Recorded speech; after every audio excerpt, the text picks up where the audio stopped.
इतिहास में कुछ नाम ऐसे हुए हैं जिन्हें न तलवार मिटा पाई न समय। ये कहानी है उस बुंदेलखंड की धरती की जहां का हर पत्थर आज भी वीरता की गाथा गाता है, जहां दो ऐसे भाइयों ने जन्म लिया जिनके नाम सुनकर बड़े बड़े राजाओं के हाथ कांप जाते थे, जिनकी तलवारें जब म्यान से निकलती थीं तो युद्ध का परिणाम पहले ही तय हो जाता था। हम बात कर रहे हैं महोबा के उन दो वीरों की, आल्हा और ऊदल की, जिनके लिए वीरता का सफर फूलों से नहीं बल्कि विश्वासघात और खून से सजा था।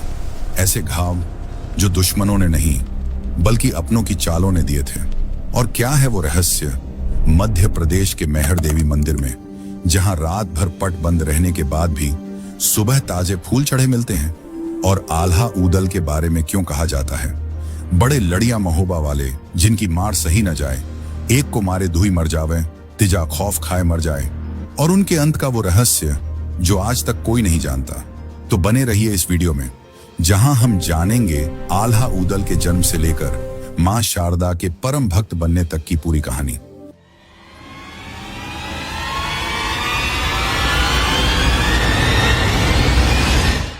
बात है 12वीं शताब्दी की। भारत उस समय छोटे छोटे राज्यों में बटा हुआ था। हर तरफ राजा थे, हर तरफ युद्ध थे और हर तरफ सत्ता की भूख थी। उत्तर में पृथ्वीराज चौहान का दबदबा था, दक्षिण में चालुक्यों की शक्ति थी, और इन सब के बीच मध्य भारत में एक ऐसा राज्य था जो अपनी वीरता के लिए पूरे आर्यावर्त में जाना जाता था। वह राज्य था महोबा। महोबा जो आज उत्तर प्रदेश के बुंदेलखंड क्षेत्र में स्थित है। उस समय यह चंदेल वंश की राजधानी थी। चंदेल राजपूत जो अपनी शौर्य परंपरा के लिए विख्यात थे, जिन्होंने खजुराहों के वे भव्य मंदिर बनवाए जो आज भी दुनिया को चकित करते हैं, उसी महोबा पर राज करते थे राजा परमाल यानी परमर्दी देव, एक शासक जो दयालु तो था पर जिसकी सबसे बड़ी कमजोरी थी अपने सेनापतियों पर अत्यधिक निर्भर। महाराज, हमारी सेना यहाँ इकट्ठा हो रही है। शत्रु को हम पीछे धकेल देंगे, लेकिन क्या हमारी रक्षा सुनिश्चित है? पूरी तरह। और उन्हीं सेनापतियों में सबसे विश्वास पात्र थे दसराज। दसराज महोबा के वीर सेनापति, जिनकी तलवार की धार से दुश्मन भली भांति परिचित थे और जिनकी स्वामी भक्ति पर राजा परमाल को आंख मूंद कर भरोसा था। दसराज के दो पुत्र थे। पहले का नाम था आल्हा और दूसरे का नाम था ऊदल। और मित्रों, यहीं से शुरू होती है वह कहानी जो सदियों तक बुंदेलखंड की हवाओं में गूंजती रही। हर महान योद्धा की कहानी में एक ऐसा पल जरूर आता है जो उसे अंदर से तोड़ देता है, और वही पल उसे कुछ और बना देता है। आल्हा और ऊदल के जीवन में भी वो तूफान बहुत जल्दी आ गया। कहा जाता है कि उनके पिता, जो स्वयं एक वीर योद्धा थे, युद्ध में धोखे से मार दिए गए। यह सिर्फ एक मृत्यु नहीं थी, यह अपमान था, विश्वासघात था।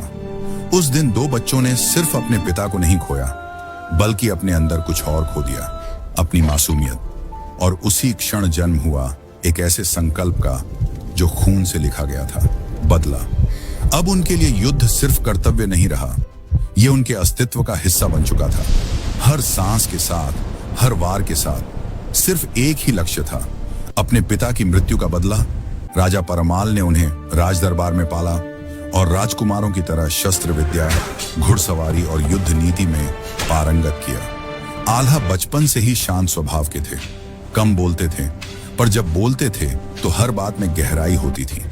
युद्ध में वे कभी जल्दबाजी नहीं करते थे, पहले सोचते थे फिर चाल चलते थे, और जब चाल चलते थे तो दुश्मन को समझ आने से पहले ही परिणाम सामने होता था। आल्हा बुद्धि के धनी थे, रणनीति उनके खून में थी, और ऊदल बिल्कुल उनसे उलट थे। जहां आल्हा शांत नदी की तरह थे, वहीं ऊदल एक उफनते तूफान की तरह थे। उनके अंदर एक आग थी जो हमेशा जलती रहती थी। दुश्मन को देखते ही उनका खून खौल उठता था।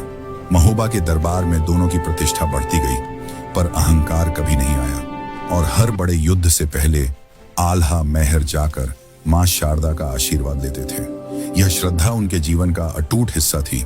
पर मित्रों, एक बात थी जो इन दोनों वीर भाइयों को सबसे अलग बनाती थी, उनकी मां शारदा देवी के प्रति अटूट आस्था। यह सिलसिला उनके जीवन भर चला, और शायद यही वह धागा है जो आल्हा को आज भी मैहर से जोड़े हुए हैं। पर उस रहस्य तक पहुंचने से पहले हमें उस महासंग्राम को जानना होगा जिसने बुंदेलखंड का इतिहास हमेशा के लिए बदल दिया। तो मित्रों, अगर यह वीडियो अच्छी लग रही है तो अनंत गाथा चैनल को सब्सक्राइब जरूर करें। और अब चलते हैं उस महासंग्राम की तरफ जिसने इतिहास की दिशा बदल दी। तो चलिए जानते हैं उन युद्धों को जिन्होंने आल्हा और ऊदल को अमर बना दिया। पहला रण, माहिल का षड्यंत्र। महोबा के दरबार में माहिल नाम का एक सामंत था जिसे आल्हा ऊदल की बढ़ती लोकप्रियता से ईर्ष्या थी। उसने धीरे धीरे राजा परमाल के कान भरे और एक दिन राजा ने दोनों भाइयों को महोबा से निष्कासित कर दिया। पूरी प्रजा स्तब्ध रह गई, पर आल्हा ऊदल ने कोई विद्रोह नहीं किया। राजा का आदेश सिर झुकाकर स्वीकार किया और महोबा छोड़ दिया। सच्चा वीर वही है जो अपने क्रोध पर भी विजय पाए। दूसरा रण, कन्नौज की रक्षा। दोनों भाई कन्नौज पहुंचे जहां राजा ने उन्हें सम्मान दिया। जल्द ही कन्नौज पर शत्रु का आक्रमण हुआ। आल्हा ने रणनीति बनाई और ऊदल को आगे भेजा। ऊदल अकेले दुश्मन की सेना में घुस गए। तलवार बिजली की तरह चमकी, दुश्मन पत्तों की तरह बिखरते गए। दुश्मन के सेनापति को ललकारा तो उसके पैर कांप गए। कन्नौज बच गया और आल्हा ऊदल का नाम एक और राज्य में गूंजने लगा। तीसरा रण, ऊदल की गर्जना। एक युद्ध में महोबा के सैनिक घिर गए। सेना के पैर उखड़ने लगे। तभी ऊदल आए। युद्ध भूमि का हाल देखकर एक पल रुके और गर्जे, जो मेरे साथ है वह आगे आए। आज या तो जीत होगी या वीरगति। बस इतना काफी था। उखड़ते पैर जम गए, कांपते हाथ मजबूत हो गए और महोबा ने दुश्मन को ऐसी शिकस्त दी जो उसने कभी नहीं भुलाई। ऊदल का पराक्रम सिर्फ तलवार से नहीं, शब्दों और हौसले से भी था। वापसी और नई आंधी कन्नौज में दोनों की वीरता की खबर महोबा पहुंची। माहिल का षड्यंत्र सामने आया और राजा परमाल को अपनी गलती का एहसास हुआ। उन्होंने दोनों भाइयों को वापस बुलाया, सम्मान के साथ दरबार में स्थान दिया और सेना की कमान फिर सौंपी। महोबा में उत्सव मना, पर यह शांति ज्यादा दिन नहीं टिकी। उत्तर से एक ऐसी आंधी आ रही थी जिसने कभी हार का स्वाद नहीं चखा था। वह था पृथ्वीराज चौहान। वह युद्ध जिसने सब कुछ बदल दिया। कुछ युद्ध दो राज्यों के बीच नहीं, दो युगों के बीच होते हैं। महोबा और दिल्ली का संघर्ष ऐसा ही था। एक तरफ पृथ्वीराज चौहान, दिल्ली और अजमेर का वह महान राजपूत राजा जिसकी सेना का लोहा पूरा आर्यावर्त मानता था। दूसरी तरफ महोबा, एक छोटा राज्य, पर जिसकी मिट्टी में वीरता कूट कूट कर भरी थी और उस मिट्टी की रक्षा के लिए खड़े थे आल्हा और ऊदल। वह अपमान जिसने आग लगाई इस संघर्ष की जड़ में था, एक अपमान। पृथ्वीराज की नजर महोबा की एक प्रसिद्ध घोड़ी पर पड़ी। उन्होंने मांगी, राजा परमाल ने मना कर दिया। पृथ्वीराज ने इसे अपना अपमान समझा और इसी समय माहिल ने पृथ्वीराज के दरबार में जाकर कहा कि महोबा कमजोर है, अभी आक्रमण का सही समय है। उस षड्यंत्र ने महोबा के दरवाजे पर तूफान को आमंत्रण दे दिया। जब महोबा को पता चला कि पृथ्वीराज की विशाल सेना आ रही है तो दरबार में हलचल मच गई। तभी एक शांत दृढ़ आवाज आई, आल्हा की, महाराज घबराइए नहीं। जब तक हम दोनों भाई जीवित हैं, महोबा की मिट्टी पर दुश्मन का पैर नहीं पड़ सकता। राजा परमाल की आंखें भर आईं और उन्होंने महोबा की रक्षा की जिम्मेदारी दोनों भाइयों को सौंप दी। वह रात जो युद्ध से पहले आई, युद्ध से एक रात पहले, दोनों भाई चुपचाप बैठे थे। ऊदल ने मुस्कुराते हुए कहा, भैया कल का युद्ध बड़ा है पर हम उससे भी बड़े हैं। आल्हा ने धीरे से कहा, ऊदल चाहे कुछ भी हो हम एक दूसरे का साथ नहीं छोड़ेंगे। ऊदल हंसे, भैया ये तो आप व्यर्थ कह रहे हैं, भला मैं आपको कब छोड़ सकता हूं। दोनों उस रात साथ बैठे रहे। शायद दोनों को आभास था कि कल का सूरज सब कुछ बदल देगा। महोबा का महासंग्राम। अगले दिन दो सेनाएं आमने सामने थीं, पृथ्वीराज की विशाल सेना और महोबा की सेना जो संख्या में कम थी पर हौसले में आसमान से ऊंची थी। ऊदल ने ऐसा तांडव मचाया कि बड़े बड़े सेनापति पीछे हटने लगे। पृथ्वीराज के वीर एक एक करके टकराए और पीछे हटे। पूरे महोबा में जयकारे गूंजने लगे। पर यह क्षण ज्यादा देर नहीं टिका। वह क्षण जिसने सब कुछ बदल दिया। पृथ्वीराज के एक चतुर सेनापति ने ऊदल को एकांत में ललकारा। ऊदल जो कभी किसी ललकार से पीछे नहीं हटे, उस चाल को समझ नहीं पाए और आगे बढ़ते गए। तभी चारों तरफ से दुश्मन ने घेर लिया। ऊदल अकेले लड़ते रहे, चेहरे पर वही निडरता। तलवार अभी भी चल रही थी और फिर एक तीर, बस एक तीर, और बुंदेलखंड का वह तूफान लड़खड़ाकर उसी धरती पर गिरा जिसकी रक्षा के लिए वह लड़ रहा था। आल्हा जब पहुंचे तो ऊदल की सांसें धीमी हो रही थी।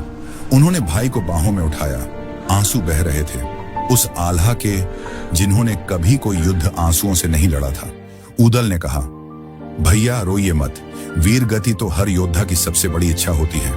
बस एक वादा करिए, महोबा की रक्षा करते रहिएगा और मां शारदा के चरणों में मेरी तरफ से भी फूल चढ़ाइएगा।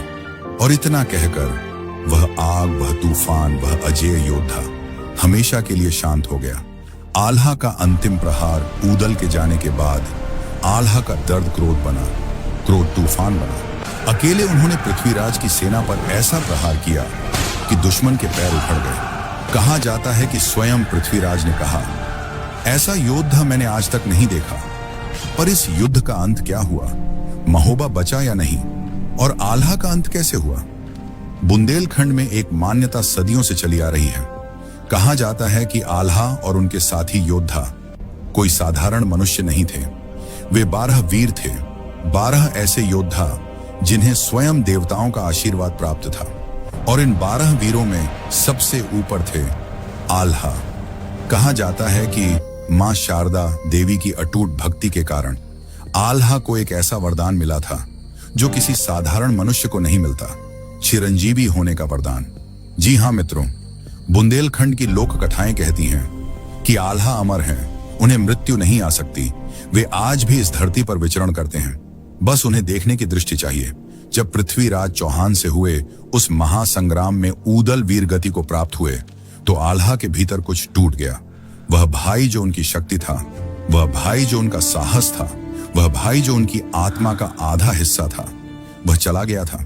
कहा जाता है कि उस दिन के बाद आल्हा ने युद्ध का मार्ग छोड़ दिया। उन्होंने अपनी तलवार म्यान में रख दी और वे निकल पड़े एक ऐसे मार्ग पर जो संसार से परे था। वे चले गए वैराग्य की ओर। आल्हा ने एक साधु का रूप धारण किया, तीर्थों पर घूमते रहे और अंत में वे आ पहुंचे उसी स्थान पर जहां उनका सबसे गहरा नाता था, मेहर। यहीं इतिहास चुप हो जाता है और शुरू होता है मेहर का वह रहस्य जो सदियों से अनसुलझा है। मेहर का वह रहस्य जो सदियों से अनसुलझा है। मध्य प्रदेश के सतना जिले में एक छोटा सा शहर है मेहर। यहां की पहाड़ी पर स्थित है मां शारदा देवी का मंदिर। 1063 सीढ़ियां, 600 मीटर की ऊंचाई और एक ऐसा रहस्य जो सदियों से न विज्ञान समझा सका है न इतिहास बता सका है। आल्हा और मां शारदा का अटूट नाता आल्हा खंड में बार बार आता है कि आल्हा मां शारदा के परम भक्त थे। बचपन में ही उनकी माता ने उन्हें मां के चरणों में अर्पित कर दिया था। हर युद्ध से पहले आल्हा मेहर आते, माथा टेकते, आशीर्वाद लेते और फिर अजेय होकर युद्ध भूमि में उतरते। ऊदल के जाने के बाद जब आल्हा ने संसार से विरक्त होने का निर्णय लिया तब वे आखिरी बार मेहर आए। मां के चरणों में बैठकर उन्होंने एक वरदान मांगा, मां, न राज्य चाहिए न यश, बस इतना चाहिए कि जब तक यह सृष्टि है मैं हर रात तुम्हारे चरणों में आता रहूं। मां ने यह वरदान दे दिया। वह रहस्य जो रात के अंधेरे में घटता है, मेहर के पुजारी सदियों से एक बात कहते आ रहे हैं। हर रात जब मंदिर के कपाट बंद होते हैं और ब्रह्म मुहूर्त का समय आता है तब मंदिर के भीतर से घुंघरुओं की आवाज आती है, पायलों की झंकार सुनाई देती है और एक अजीब खुशबू पूरे मंदिर में फैल जाती है। सुबह जब पुजारी कपाट खोलते हैं तो मां की प्रतिमा पर ताजे फूल चढ़े होते हैं, दीपक जले होते हैं और कभी कभी चरणों के पास मिट्टी में 2 पैरों के निशान, पर वहां कोई नहीं होता। एक वृद्ध पुजारी ने कहा, यह सिलसिला न जाने कितनी पीढ़ियों से चला आ रहा है। जो फूल मां के चरणों में होते हैं वे हमेशा ताजे होते हैं, जैसे अभी अभी किसी ने चढ़ाए हों। स्थानीय लोग भी कहते हैं कि रात के उस पहर में पहाड़ी से अजीब रोशनी दिखती है, तलवार की खनखनाहट जैसी आवाज आती है। एक बुजुर्ग महिला ने बताया, मेरी दादी कहती थी, रात को उस पहाड़ी की तरफ मत देखो, वहां आल्हा बाबा आते हैं, मां की पूजा करते हैं। एक बार एक भक्त रात को मंदिर में रुक गया। ब्रह्म मुहूर्त में उसने एक तेजस्वी आकृति देखी जो मां के सामने झुकी हुई थी। आंखें बंद की, खोली, आकृति जा चुकी थी, पर चरणों में ताजे फूल थे। वह भक्त बस इतना बोला, जो देखा वह मेरे शब्दों से परे है। वह विरासत जो आज भी जीवित है।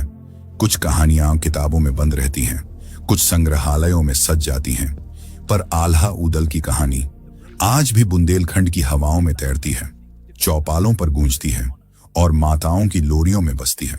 जगणिक, वह कवि जिसने अमर कर दिया। किसी वीर को अमर करने के लिए दो चीजें चाहिए, वीरता और एक ऐसा कवि जो उसे शब्दों में पिरो सके। आल्हा ऊदल के लिए वह कवि थे जगणिक, राजा परमाल के दरबारी कवि जो इन युद्धों के समकालीन थे। उन्होंने सिर्फ सुना नहीं, देखा और महसूस किया था, और उस महसूस को उन्होंने ढाला आल्हा खंड में। आल्हा खंड में 52 लड़ाइयों का वर्णन है। हर लड़ाई में वीरता है, रणनीति है और एक ऐसा मानवीय पक्ष जो पढ़ने वाले को अंदर तक छू जाता है। पर जगणिक की सबसे बड़ी उपलब्धि यह थी कि उन्होंने यह काव्य आम आदमी की भाषा में लिखा, न संस्कृत के कठिन श्लोकों में, न दरबार की शाही भाषा में। वह भाषा जो खेतों में काम करने वाला किसान भी समझे, गांव का बच्चा भी गुनगुनाए। इसीलिए आल्हा खंड सिर्फ किताब नहीं रहा, एक जीवित परंपरा बन गया। वह गीत जो आज भी गाया जाता है, 800 से 900 साल बाद भी आल्हा खंड उतना ही जीवंत है। सावन के महीने में जब बारिश होती है, खेतों में हरियाली छाती है, तब बुंदेलखंड, उत्तर प्रदेश और मध्य प्रदेश के गांवों में आल्हा की धुन हवा में तैरने लगती है। एक खास लय, एक खास ताल, और जो एक बार सुन ले वह कभी नहीं भूलता। कहा जाता है कि आल्हा सुनते समय वीर पुरुषों के रोंगटे खड़े हो जाते हैं, क्योंकि उस धुन में सिर्फ शब्द नहीं, आल्हा की आत्मा है, ऊदल की वीरता है और महोबा की उस मिट्टी की खुशबू है जो कभी नहीं जाती।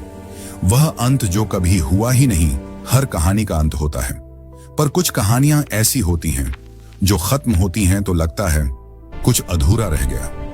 आल्हा और ऊदल की कहानी ऐसी ही है। वह सवाल जिसका जवाब इतिहास के पास नहीं, पृथ्वीराज चौहान का अंत इतिहास जानता है, ऊदल का अंत इतिहास जानता है, पर आल्हा का अंत इतिहास चुप है। कोई शिलालेख नहीं, कोई तारीख नहीं, कोई स्थान नहीं, बस एक खालीपन, जैसे इतिहास ने भी मान लिया हो कि आल्हा जैसे योद्धा का कोई अंत नहीं हो सकता। कुछ कहते हैं उन्होंने संन्यास ले लिया, कुछ कहते हैं हिमालय चले गए, और कुछ कहते हैं वही जो हमने इस पूरी कहानी में सुना कि आल्हा कभी गए ही नहीं, कि वे आज भी हैं महर में, मां शारदा के चरणों में, हर रात, हर युग में। ऊदल की याद, वह दर्द जिसने सब बदल दिया। इस पूरी कहानी में एक पल है जो सबसे ज्यादा छूता है, जब आल्हा ने ऊदल को आखिरी बार अपनी बाहों में थामा था। जब वह तूफान जो कभी थमा नहीं था धीरे धीरे शांत हो रहा था। उस पल आल्हा ने क्या महसूस किया होगा?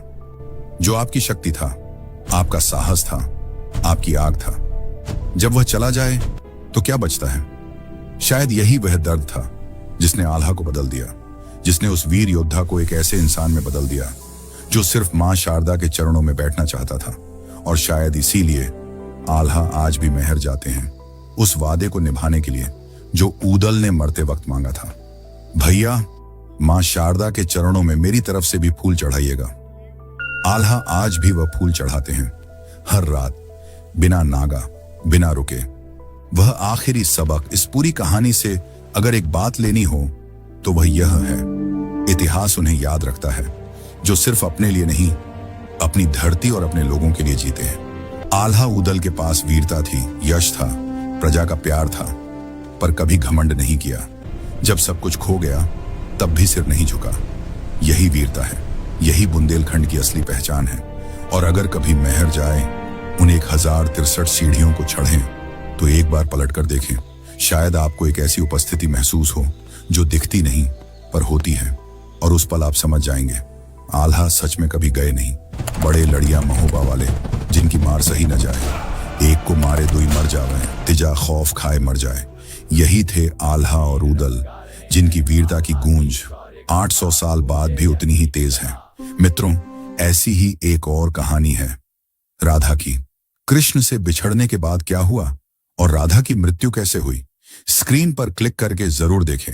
और मित्रों, अगर इस डॉक्यूमेंट्री ने कुछ महसूस कराया हो तो लाइक करें, शेयर करें और अनंत गाथा चैनल को सब्सक्राइब करें।